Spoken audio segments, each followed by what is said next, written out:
invernadero, pero discutir también financiamiento, discutir transferencia tecnológica y discutir un conjunto de elementos que tenemos que decir hoy día para poder detener las consecuencias del efecto invernadero, que son el cambio climático, que lo tenemos presente el día de hoy. Si no tomamos decisiones hoy día, no vamos a poder ver en 30, 40 o 50 años que realmente el planeta se adaptó y que finalmente logró controlar las consecuencias humanas que están generando el cambio climático. Ministro, lo saco un momentito de este tema que es importante y que usted domina en su amplitud, pero usted también es de alguna manera vocero de este gobierno, del gobierno del señor Ollanta-Humala, que acaba de plantear pues un diálogo, un entendimiento entre pues el Ejecutivo, este gobierno, su representación en el Congreso y la oposición.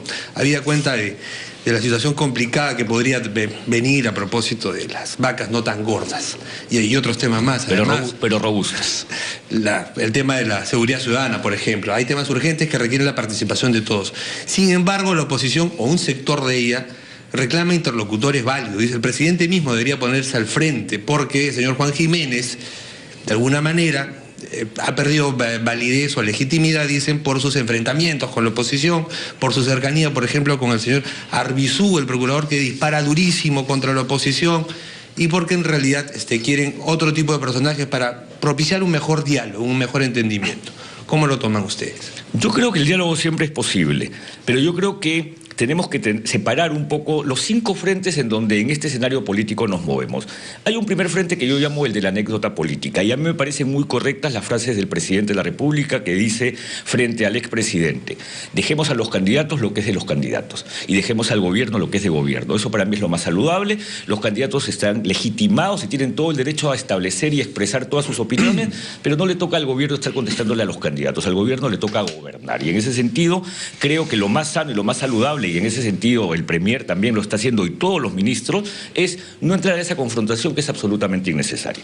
Lo segundo es el tema de la economía, que hoy día tenemos esta buena noticia y que vemos que las vacas pueden no estar tan gordas, pero están robustas, ha subido la calificación, y creo que le toca al gobierno dar siempre señales de optimismo, y en ese sentido el presidente dijo, manejamos la economía responsablemente y vemos las cosas con esperanza. Lo tercero es destacar más las obras. Hay un conjunto de obras que son fundamentales que se destaquen, obras que significan carreteras, puentes y un conjunto de otros elementos. Lo cuarto son lo que este gobierno ha asumido muy valientemente con todo el riesgo político que ello significa: las reformas de seguridad, reformas de salud, reformas de servicio civil y finalmente seguridad y pacificación. En cada uno de estos elementos siempre se puede dialogar. En donde no vamos a entrar es en esto que parece diálogo, pero que finalmente es un intento de confrontación sobre el cual no tenemos nada que contestar, porque nosotros no estamos para confrontar, sino para aportar. ¿Con quién se dialoga entonces desde el Ejecutivo y con quién desde la oposición? Porque en la oposición están a los que ustedes denominan candidatos. Si no es con ellos, ¿con quiénes se dialoga? ¿Y con quiénes son las contrapartes en el Ejecutivo? Bueno, es el Premier definitivamente, y hay un conjunto de voceros de partidos políticos que perfectamente pueden sentarse en una mesa, que han sido convocados por el Premier para tratar un conjunto de temas. Han sido invocados. El partido aprista tiene un conjunto de miembros en el Congreso, el partido fujimorista tiene un conjunto de miembros en el Congreso, que son también voceros de ese partido, que pueden sentarse perfectamente a discutir. Pero no Alan ni Keiko, esos son los candidatos con los que no se puede dialogar. Eso dependerá de ellos. Nosotros no somos los que vamos a establecer quién de la otra parte es el que se va a sentar a conversar, porque no corresponde a uno imponer quién es tu interlocutor, corresponde a cada partido definir quién. Finalmente, ministro, el que ha convocado el diálogo es el gobierno, ¿no? Y en ese sentido se presume que les interesa tener cierto ambiente de calma, que por cierto, además favorece las inversiones en un momento en que las vacas no están como estaban antes. No sabemos si más robustas, menos gordas o más flacas. Que hay incertidumbre, ¿no? Como así dice Sandra Puz. Así es, da certidumbre el hecho de que haya cierta calma y cierto consenso sobre algunos temas que pareciera este gobierno no encontrar. La pregunta de Ricardo, yo la plantearía de este lado. El Premier no parece ser el interlocutor más válido porque su actitud personal, más allá de su calidad como Premier, ha sido muy confrontacional y muy de responder a los ataques de la oposición. ¿Usted estaría dispuesto a, por ejemplo, encabezar un diálogo del gobierno con las otras fuerzas políticas? A ver, vamos primero al tema del Premier. Yo no sé el Premier qué actuación ha tenido, pero lo que queda clarísimo es que él tiene una disposición al diálogo, y si eventualmente en el pasado fue confrontacional, él mismo es consciente que ahora el Perú merece un espacio de diálogo y lo está invocando. Pues ahora respecto de mi participación, obviamente uno nunca se puede autonombrar, siempre depende del presidente de la República y del Premier. Ellos son mis jefes y yo respondo a lo que los jefes me indiquen para sentarme en una mesa cada vez que sea necesario. Lo vocearemos. Bueno, de todas maneras falta todavía definir exactamente sobre qué queremos dialogar. porque ahí está el meollo de la cuestión. O hablamos de candideces o de generalidades, o no hablamos sobre cosas muy concretas y específicas que van más en el terreno económico, fundamentalmente, ¿no es cierto? Pero en fin, eso yo creo que irá madurando. Todavía no se nota, salvo el gesto primero, no se nota que nadie esté con mucha simpatía por el diálogo, y entonces, porque se empiezan a poner condiciones. Hay que ponerle un poquito más de ánimo, me parece, si es que en efecto... Pero llegará, estoy seguro que llegará. Finja bueno, ganas. nos dicen que ya el tiempo nos va ganando, pero, a ver, reciclar para abrigar. En Edén del Manantial, como les mencionaba, un hombre estupendo en Villa María del Triunfo. Es una de las zonas más frías de Lima. ¿Qué ha pasado allí? Nosotros hemos iniciado una campaña denominada Reciclar para Abrigar, porque efectivamente tenemos esta zona, Edén del Manantial, es una zona de Villa María del Triunfo, ubicada en una zona de formación de lomas, en algún momento fue invadido, y como probablemente algunos sepan, la zona de formación de lomas es ahí donde se acumula la neblina, y en consecuencia está como tigre chico entre las zonas más frías de Lima durante el invierno. Entonces nosotros hemos querido llevar frazada, pero no solamente en una lógica de abrigar y de poder dar un poco de apoyo a la población, especialmente a los niños que están sufriendo las condiciones de frío, sino que estas frazadas, cada una de ellas ha sido fabricada con botellas, con el PET de botellas de plástico reciclada. Cada frazada ha sido hecha con 45 botellas, fruto de una, no es un polar, de una decisión del Ministerio del Ambiente de trabajar en favor de esta población. Estamos sumando a ello a la Pontificia Universidad Católica del Perú, que está también haciendo una recolección de botellas para llevar este tipo de frazadas a Mazo Cruz, a Puno. Entonces, si te das cuenta, Raúl, no solamente es una cuestión de abrigar, sino una cuestión de enseñar, de ver el destino del PET, del plástico de las botellas, que puede ser utilizado para una obra social, en este caso específico el cambio, el friaje que está generando tan malas condiciones. Y en el caso específico de Edén del Manantial, además en una zona de formación ecosistémica de lomas, que es muy interesante y que tenemos que proteger, y que con el municipio de Lima estamos tratando de conservar, de crear el área de conservación regional Lomas de Lima.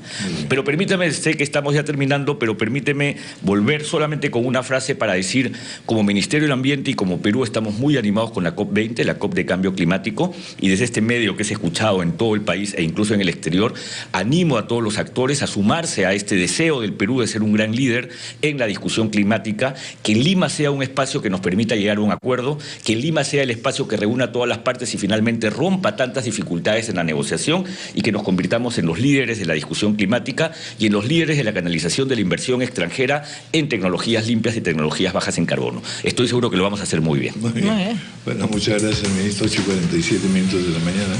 De todas maneras, es una buena noticia esta de que las botellas pueden abrigar y no ser alcohólicas.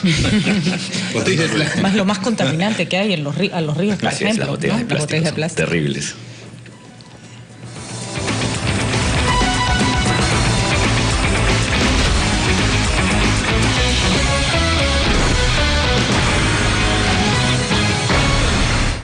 Experiencia, credibilidad, inmediatez. Nuestros más destacados periodistas nos presentan todas las noticias del Perú y el mundo.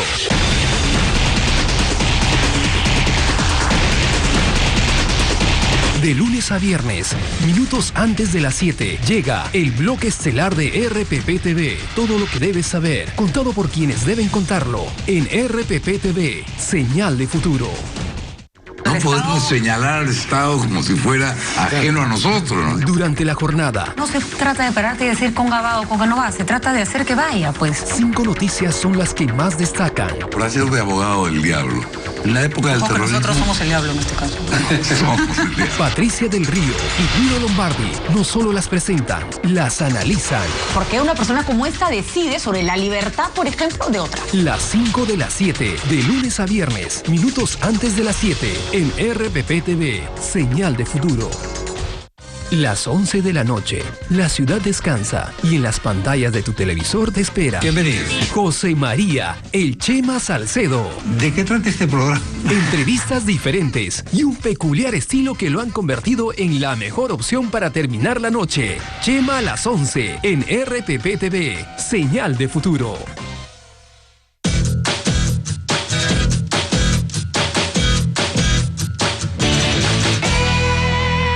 Un día como hoy, 20 de agosto, en 1778, nace Bernardo O'Higgins, militar y héroe de la independencia de Chile, que desde 1810 participa en los eventos que conducen a la libertad de su país. En 1817, es director supremo del gobierno de Chile. Uniéndose al general San Martín, participa activamente en la expedición libertadora que liberó al Perú en 1821.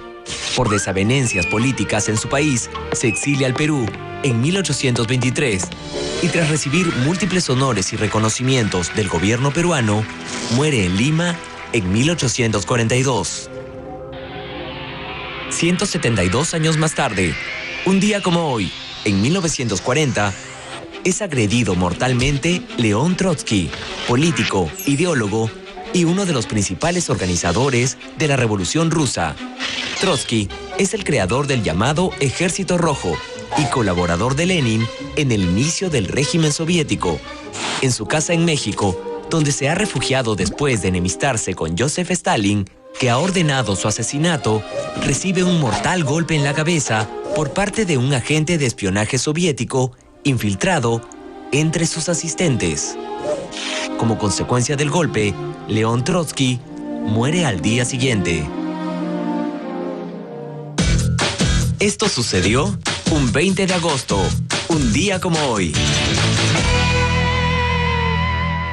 De lunes a viernes a las 8 de la noche, todos los hechos que marcaron la jornada.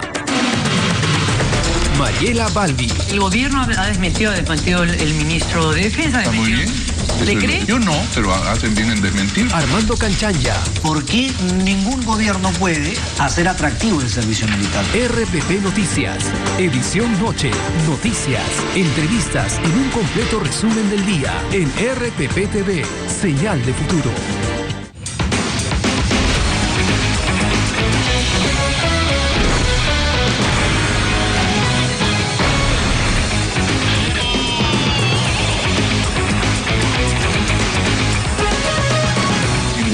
Continuamos con una operación de noticias y vamos a conversar con los congresistas, Marisol Perestello, Fernando Andrade.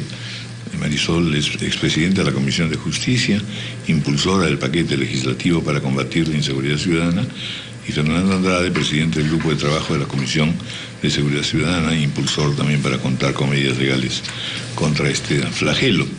Y de hecho, pues todos los medios hoy día destacan que se ha publicado una primera ley dentro de este paquete de 21 proyectos de ley.